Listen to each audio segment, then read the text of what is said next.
இன்னொன்னு போன அவனை. என் தம்பி லவ் பண்றான்னு தெரிஞ்சோம் அந்த பொண்ணு பின்னாடி போவியா? காலேஜ்ல உன் தம்பியை போட்டு அச்சுக்கிறாங்கண்ணா.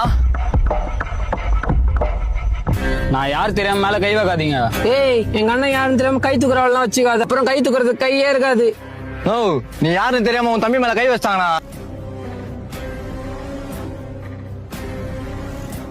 அவன் ஏய், என் பேர் சார்லஸ். 4 வருஷத்துக்கு முன்னாடி இந்த காலேஜ்ல நான் சீனியர். ஆனா இப்போவும் இந்த காலேஜ் என் கண்ட்ரோலு. 2022 உங்க எதிர் காலேஜ் சீனியர் ராகவா கேள்விப்பட்டிருக்கல? ராகவாவா? டேய் தம்பி, அவன் ரொம்ப மோசமானவனாச்சே. ஆனா அவனோட மோசமானவனா. அவனை போட்டு அச்சுக்கிறாங்கண்ணா. எப்படி நான் போன் எடுப்பான்? நீ வானா, நீ வந்தீங்கன்னா